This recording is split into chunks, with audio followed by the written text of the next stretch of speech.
हाँ मिर्ज़ा मंगोल, तुझे अपने इल्म पर और अपनी इंजीनियरिंग पर कितना नाज है, थोड़ा बयान करना। एक कागज के ऊपर अपनी मैकेनिकल इंजीनियरिंग में से मशीन डिजाइन या मैकेनिक्स ऑफ मटेरियल्स या चले मैथमेटिक्स में से फोर ऑर्डर डिफरेंशियल इक्वेशन लिख के देता हूं।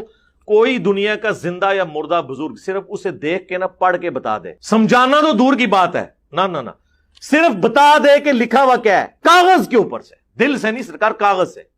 टाइम क़यामत तक जो बाबा लेके आओ। रुको जरा, सबर करो। बोला धक्का बुक्की नहीं करने का, आराम से लेने का। अब हमारे बुजुर्गों की भी सुन, तुझे इल्मी फक्का दें। उलमा को अनपढ़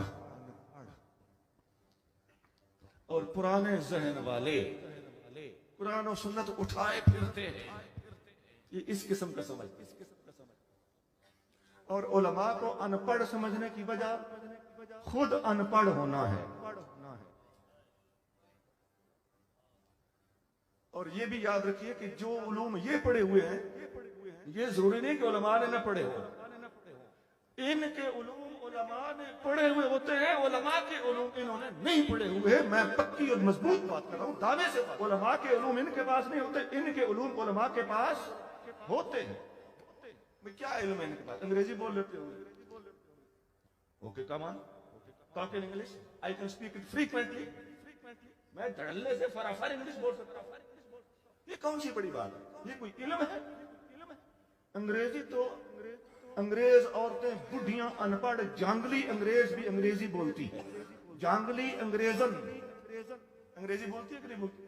ये कौन सा फख्र की बात है? इसकी वजह से हम बख्शे जाएंगे, कब्र में आजाद हो जाएंगे, जन्नत मिल जाएगी।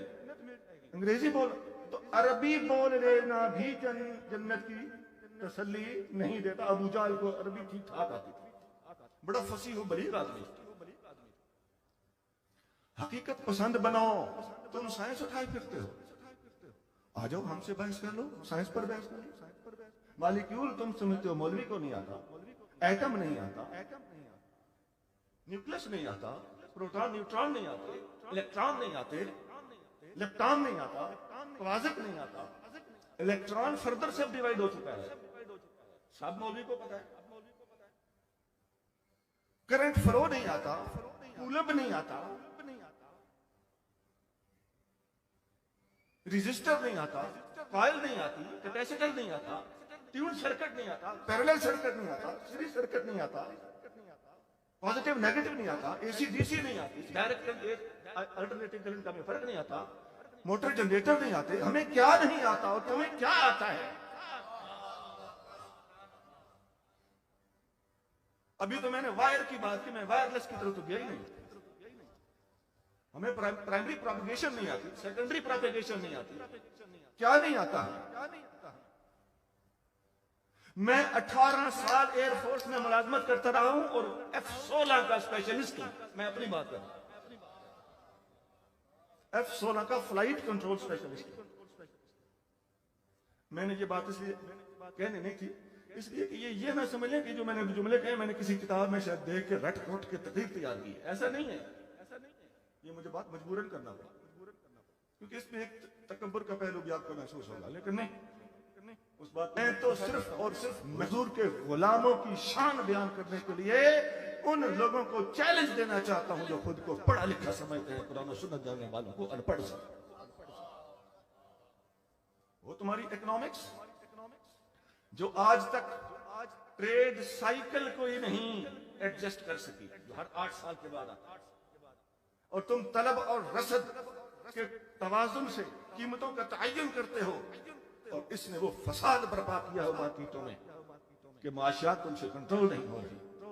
सप्लाई एंड डिमांड, ये कानून ही इतना गंदा है कि इस्लाम के सिवा कोई इसको हल ही नहीं कर सकता। माफ करना, ये कुछ अल्फाज मैं ऐसे बोल रहा हूं, इनका ताल्लुक इकोनॉमिक्स के साथ।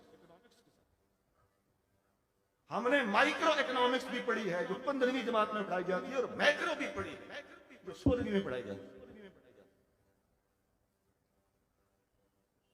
देखो, हम में ही भोले हाफिज जल्लड़ खतीब भी होते हैं, ये हम मानते हैं। लेकिन हर बेशा गुमा मबर के खालिस शायद कि पिलंग खुफ्तम, हर झाड़ी खाली ना समझो, शायद किसी झाड़ी पे डंडा मारो और उसमें शेर सोया हुआ।